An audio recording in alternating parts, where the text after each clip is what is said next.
입니다.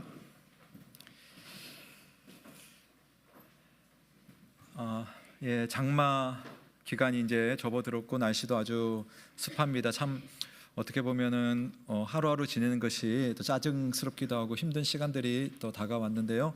오늘 찬양의 고백처럼 우리의 삶 속에 늘 믿음의 결단으로 감사가 넘치길 주님의 이름으로 축복합니다. 아멘.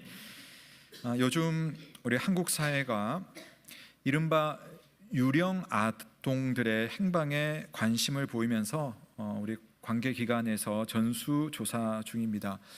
참 어떻게 이런 단어를 우리가 써야 되는가 싶습니다. 유령 아동 아시죠? 출생 기록은 있지만 출생 신고가 되지 않아서 행방을 알 수 없는 겁니다. 그러다 보니 국가 행정이나 또 의료나 교육에 있어서 사각지대, 그러니까 돌봄을 받지 못하는 아이들, 그래서 이 아이들이 도대체 어디에 있는지 찾을 수가 없는 그런 아이들을 유령 아동이라고 하죠. 최근에 참 안타까운 일들도 있고 해서 이런 아이들의 신변에 대해서 우리 많은 어른들이 참 염려를 하고 있고 또 소식을 들으면서 많이 슬프기도 합니다. 그래도 또 한편으로는 우리 한국 사회가 이런 어린 아이들을 대한민국의 중요한 구성원으로 여기고 있다라는 사실이 한편에는 위로가 된다고 할까요? 뭔가 좀 바뀌어 가려고 하는구나라는 생각이 드는 것은 사실입니다.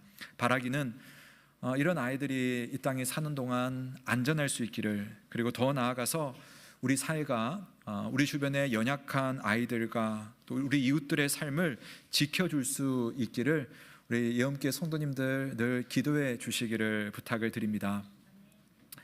아이들은 항상 사랑스러운 존재이긴 하지만 역사상 그런 존재로서 대우받지 못하는 시절들이 사실은 많았습니다.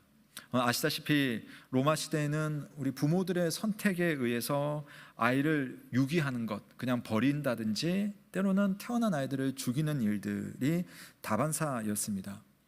그나마 유대인들의 경우에는 성경이, 구약 성경이 말하는 대로 모든 피조물이 하나님의 창조물입니다. 하나님의 작품인 거죠. 그래서 하나님의 형상에 대해서, 특별히 어린아이도 역시 하나님의 형상이기 때문에 아이의 생명을 함부로 대하지는 않았습니다.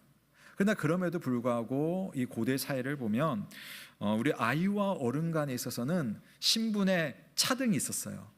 아이에 대해서는 차별을 하는 분위기가 있었습니다. 물론 개인적으로 사랑스럽기는 하지만 사회적으로 볼 때 이 아이라는 이 신분은 아직은 사회에는 유용하지 않은 존재예요. 오늘날로 말한다면 경제적인 능력이 없는 거죠. 군사적으로 힘을 보탤 수도 없습니다. 그래서 아이를 바라볼 때 기본적으로 사회적인 시각으로는 보잘것없다, 또는 표현이 죄송합니다만은 하찮다라고 하는 그런 인식도 있었습니다. 지금까지 역사 속에 그런 면에서 우리 기독교는 그런 사람에 대한 인식을 교정하는 데 있어서 상당히 중요한 역할을 했습니다. 물론 바르게 우리가 교회가 역할을 할 때의 이야기지만 교회는 그런 부분에 있어서 하나님의 이 뜻대로 사람을 대우하기 위해서 많은 노력을 기울였고 그것이 역사나 어떤 법률 속에 보면 반영이 되어 있습니다. 자, 저는 오늘 이런 배경 속에서 오늘 이야기를 한번 보려고 하는데요. 자, 처음이 이랬죠. 어떤 부모들이 자기 아이들을 데리고 예수님께로 왔습니다. 유대인들의 절기 중에 속죄일 같은 그런 절기가 되면은 이 지역사회의 스승이죠, 랍비들을 아이들 데리고 찾아가서 랍비에게 축복을 비는 그런 관습이 있었습니다. 그러니까 여기가 어딘지 또 언제인지는 오늘 본문으로는 정확하게 알 수는 없지만 예수님 같이 유명한 분이 그 동네에 딱 나타났으니까 부모들의 마음에서는 내 아이 데리고 가서 좀 손을 얹어서 축복기도 해주시면 좋겠습니다, 이런 마음이 있는 것이 당연한 반응이었을 겁니다. 그런데 우리 입장에서 보면 참 당황스러운 일이 오늘 발생했어요. 어떤 일입니까? 그렇게 예수님을 만나러 아이를 데리고 온 그 부모, 그리고 그 아이들을 향해서 제자들이 중간에 딱 서가지고 막 야단을 치는 거예요. 막 꾸짖는 겁니다.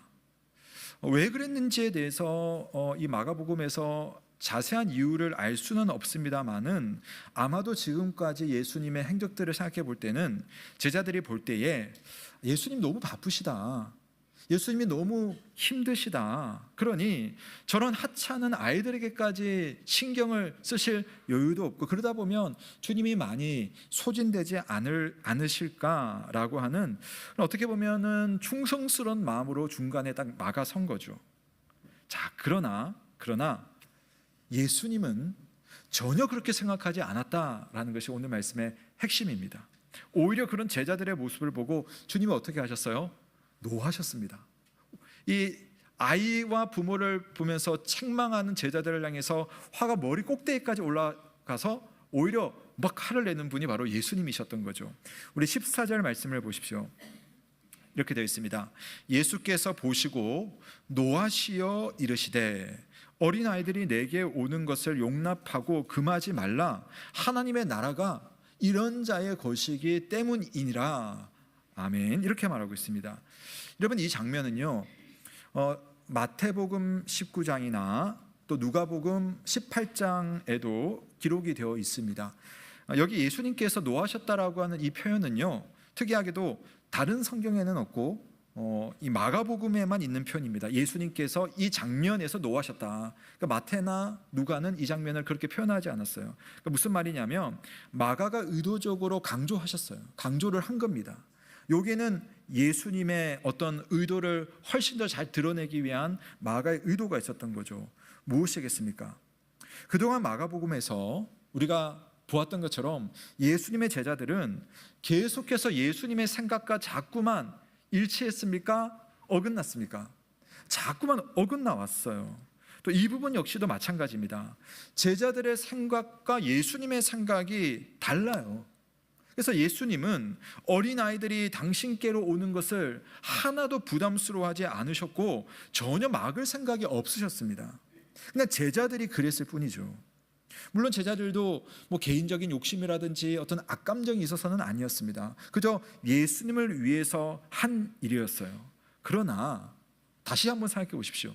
이것이 예수님께서 하실 만한 일일까? 예수님이라면 하지 않을 일을 제자들이 한 겁니다. 주님을 따르는 제자들이라면 주님이 하실 일을 해야 할 텐데 실제로 어떤 일을 함에 있어서 판단의 근거가 뭐냐면 이 순간에 제자들은 주님의 생각을 생각하는 것이 아니라 세상의 기준으로 이 상황을 판단한 겁니다. 세상의 기준이 뭐였어요? 아이들은 번거롭다, 아이들은 하찮다, 아이들은 중요하지 않다, 그런 생각으로 이 상황을 바라본 겁니다. 마가복음 8장 33절에 보면 예수님께서 고난과 죽음을 예언하셨을 때에 베드로가 딱 나와가지고 자기 생각에 예수님 당신이 그렇게 하시면 안 됩니다 라고 하면서 만류를 하죠. 그때 예수님께서 베드로에게 어떻게 반응하십니까? 또 한 번 막 화를 내십니다. 33절을 볼까요? 네가 하나님의 일을 생각하지 아니하고 도리어 사람의 일을 생각하는도다 라고 하면서 베드로를 꾸짖으셨습니다. 마찬가지예요. 오늘 제자들도 이 어린아이가 주님께로 나오는 것을 막았었을 때에 이것은 그냥 세상의 기준인 거예요. 세상의 기준으로 이 아이들을 대하고 있는 제자들을 보면서 주님이 화가 나셨습니다. 이 어린아이들이야말로 하나님 나라의 귀한 백성들인데 너희들이 왜 이 어린아이들을 그렇게 대우하느냐. 제자들은 어린아이들을 보면서 어떤 생각이 들었냐면 예수님의 일을 방해하는 사람으로 보인 거예요. 저 아이들이 저렇게 나와가지고 예수님께 줄 서가지고 기도를 받으면 주님이 얼마나 힘이 빠질까, 이런 생각을 한 겁니다. 그러나 예수님이 보실 때는 그 반대였어요.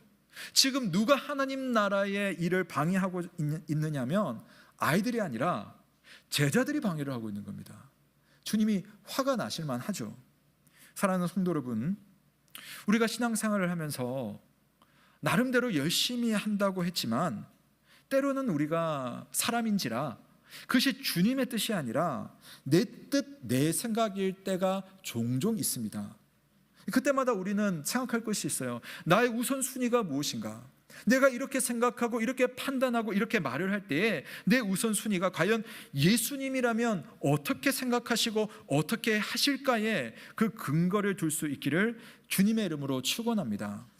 아이들을 섬기거나 또 교회에 많은 일을 할 때도 마찬가지죠. 하나님의 나라는 세상의 계산법과 다른 방식으로 움직입니다. 근데 우리는 주님의 일을 할 때 자꾸만 세상의 기준을 가지고 와서 그 기준으로 이 일을 볼 때가 사실은 많다는 거죠. 그걸 우리가 극복할 필요가 있습니다. 세상의 기준법은 이런 일을 하는 데에, 아이들을 섬기는 데에 얼마가 들고 이만큼 내가 투자했으면 이만큼 거둬들여야 한다, 그런 생각을 우리가 하는 것이 세상의 계산법이잖아요. 하나님 나라 계산법은 전혀 다릅니다. 예수님은 우리에게 말씀하시기를 밭 하나를 사기 위해서 너의 전 재산을 드려라, 이렇게 말했잖아요. 겉으로 볼 때는 밭인데 그 밭 안에는 놀라운 하나님의 보화가 있기 때문에 겉으로 보이는 밭이지만 그 밭을 위해서 모든 것을 드릴 수가 있다는 겁니다. 하나님의 계산법은 우리가 그것을 뿌린 다음에 우리가 계산해서 그것을 거두어 드리는 것이 아니라 그 열매에 대해서는 적어도 온전히 하나님의 것으로 맡겨드릴 수 있는, 그것이 바로 하나님 나라의 계산법입니다. 세상의 계산법은 그래서 1 더하기 1은 2, 이 정도면 충분합니다. 그런데 하나님 나라의 계산법으로 보면 우리가 상상도 할 수 없는 그런 열매가 있는 거죠. 10배가 생기고 20배가 열매 맺히고 심지어는 100배의 열매가 있을 것을 약속하신 우리 하나님을 믿으시기를 바랍니다. 결국 하나님은요, 손해보시지 않아요. 내 계산법으로는 이게 손해이고 내 계산법으로는 이게 안 된다 싶지만 하나님께서 뿌리라 하실 때는 그 뿌린 것을 통하여서 결국 선을 이루시고, 특별히 하나님 나라의 어린 아이들을 섬기는 일에 대해서 우리가 하나님 나라의 방식으로 주님의 일을 할 수 있기를, 그래서 그 열매를 주님께 온전히 맡겨드릴 수 있기를 주의 이름으로 축원합니다. 그렇게 하는 겁니다. 오늘 이야기에서 더 생각할 부분이 있는데요, 오늘 예수님은 하나님의 나라가 누구의 것이라고 했죠? 이런 어린 아이들의 것이라고 했습니다. 왜 그렇게 말씀하셨을까? 여러분 생각을 해보셨습니까? 왜 예수님은 하나님의 나라가 어떻게 저런 어린아이의 것이라고 말씀하는 걸까? 이렇게도 질문해 볼 수 있습니다. 하나님 나라에 속한 사람들의 특징은 무엇일까? 무엇이길래 주님은 이렇게 말씀하시는가? 사실 그동안 예수님께서 가르치신 내용 중에는 상당수 하나님 나라 백성의 면면에 대해서 말씀하셨습니다. 즉 하나님 나라에 속해 있는 백성은 어떤 모습을 가진 사람일까? 주님은 그 이야기를 계속 해왔던 거죠. 자, 관련해서 우리가 먼저 15절 말씀 한번 같이 읽어보겠습니다. 15절입니다. 시작.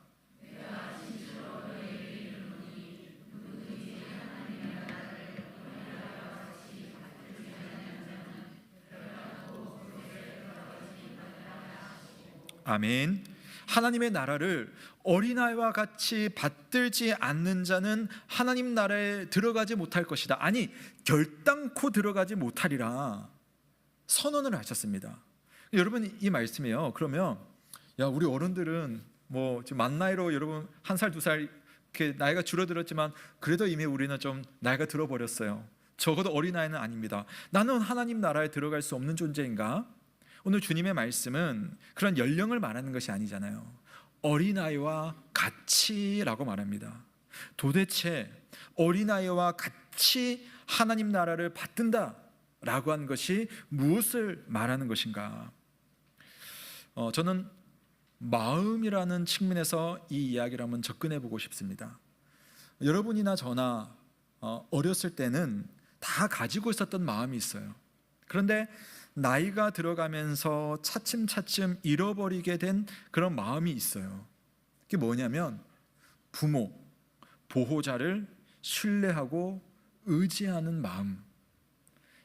아마 여러분 다 어릴 때는 정말 부모님을 절대적으로 신뢰하고 의존했을 겁니다. 물론 지금은 우리 육신의 부모님이 안 계신 분들이 더 많으시겠지만 이런 겁니다.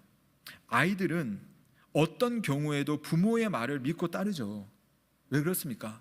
내버려두면 스스로 살아갈 능력이 없기 때문에 그걸 그냥 직감적으로 아는 거예요. 엄마 없으면, 아빠 없으면 나 죽을 거야. 이게 직감으로 알기 때문에 그래서 부모님을 또는 보호자를 더욱더 의지하고 순종하는 것이 아이의 마음입니다. 눈을 뜨면 엄마를 찾고, 무서우면 아빠를 찾고, 심지어는 혼이 나도 아이들은요 부모에게로 돌아가요. 엄마 아빠 나 안아줘 이렇게 하잖아요.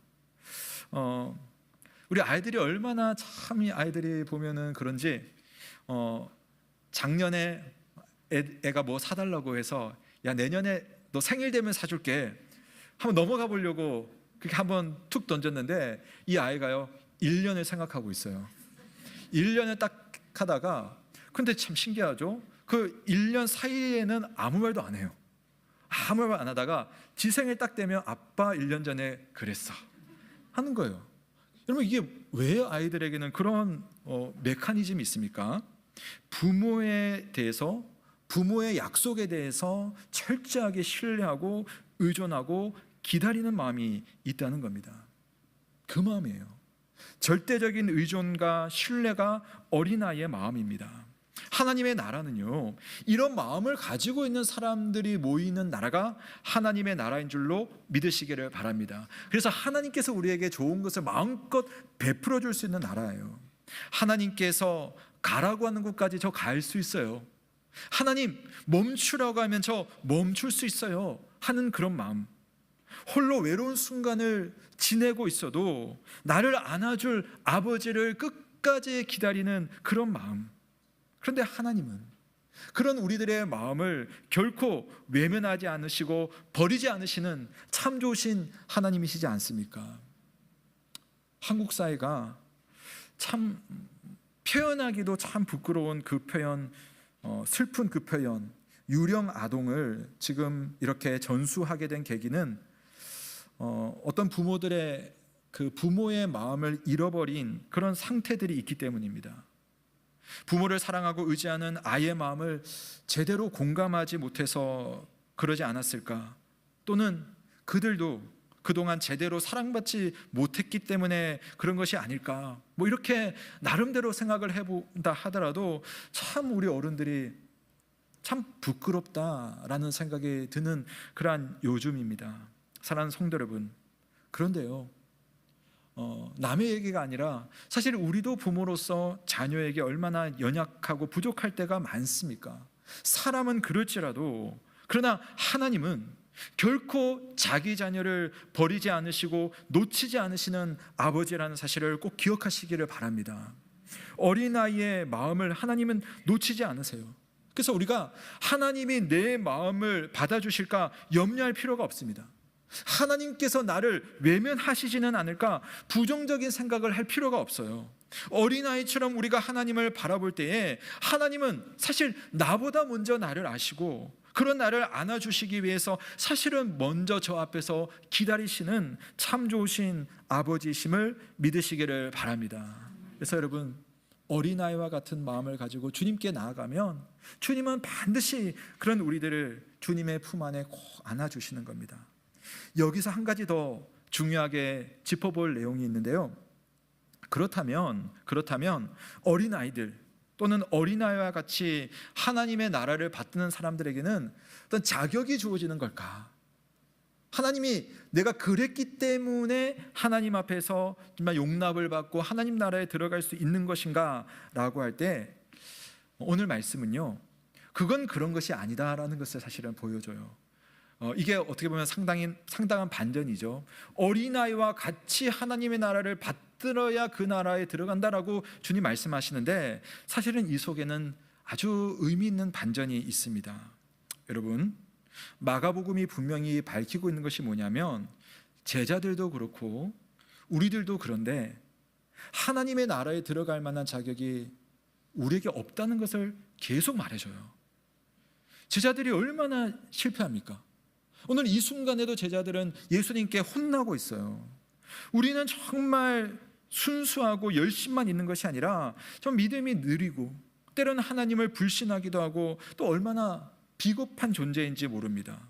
오늘 이 이야기에서 또 다른 핵심은 어린아이는 하나님 보시기에 자격이 충분해서 하나님 나라에 들어가는 것이 아니라 그 반대로 이 아이 자체가 부족한 존재이기 때문에 예수 그리스도의 축복을 받는 것이다. 이게 오늘 말씀에서 우리가 꼭 붙들어야 되는 진리입니다. 부모가 자녀를 사랑함에 있어서 그 아이가 지금 나한테 엄청나게 효도해서, 여러분, 내 아이를 아끼고 사랑하는 부모 열이면 열 없을 겁니다. 그냥 어린이는요, 그냥 너무나 작아요. 예쁘긴 하지만 힘도 없고 또 부모를 대하는데 세련되지도 않습니다. 그러나 그 자체로서 이 아이는 내 사랑을 받기에 합당한 아이고, 우리 하나님께서도 그러한 우리들을 예수 그리스도의 복 주시기를 원하시는 사실을 꼭 기억하시기를 바랍니다. 그래서 여러분, 때로는 사회에서 무시당하고 버림받는 존재로 있다 할지라도 그 모습 그대로 우리가 주님께로 나아가서 주님의 복을 누구라도 받을 수가 있는 겁니다. 즉, 하나님의 나라에 들어간다는 것은 사실은 하나님, 저 아무 자격이 없어요. 주님께서 저를 안아주셔야 돼요. 주님께서 저를 받아주셔야 돼요. 그래서 마치 거지가 지나가는 사람에게 손을 내미는 것처럼 그렇게 내밀기만 하면 주님은 내 손에 그 빈 손을 보고 주님의 사랑의 손으로 우리를 붙들어 주시고 일으켜 주시고 안아 주시는 그러한 우리의 하나님인 것을 믿으시기를 바랍니다. 이런 아이는 가져올 것이 전혀 없습니다. 무엇을 받더라도 그것이 내게 장점이 있어서 받는 것이 아니라 사실은 부족하기 때문에, 필요하기 때문에 주님이 우리에게 주시는 그 은혜가 되는 것이고요. 우리가 하나님의 은혜를 받는 것도 바로 그와 같은 방식입니다. 그래서 여러분이 하나님 앞에 무엇을 많이 드렸느냐, 주님 앞에 내가 얼마나 자격이 있느냐, 그거 여러분 계산할 필요가 없어요. 그냥 주님 앞에 어린아이처럼, 주님, 저 아무것도 없습니다, 저 좀 살려주세요, 그 마음으로 주님 앞에 나아갈 수 있기를 주님의 이름으로 축복합니다. 어제 우리 교회 청년이죠, 우리 이경락 형제의 결혼식이 있었습니다. 재밌는 만남이었더라고요. 고등학교 때 같은 반 친구 사이였던 형제와 자매가 만나서 결혼을 하게 된 겁니다. 그래서 주례사도 우리 고3 때 담임 선생님께서 주례를 하셨어요. 신랑의 고3 시절 일화를 선생님께서 말씀을 해주셨는데 저는 참 그게 너무 인상적이었습니다. 고3 때였죠. 학교 식당에서, 본인이 지금 없어서 제가 좀 이야기하는 거니까요, 양해해 주십시오. 학교 식당에서 밥을 먹고 있는데, 아니 뒤쪽으로 이제 식판을 가지고 가던 후배가 그 식판을 그대로 실수로 경락 형제에게 그대로 상납을 한 거예요. 상납을 뭔지 알겠습니까? 그냥 이렇게 엎어버렸다는 거예요. 그러니까 영화 같고 드라마 같은 상황이 딱 벌어진 겁니다. 야, 얼마나 당황스러웠을까요? 근데 그 형제가 그 식판을 쏟아버린 후배에게 어떻게 했을까요? 여러분 같으면 어떻게 하셨을 것 같아요? 여러분의 표정은 그 순간 어떻게 됐을 것 같습니까?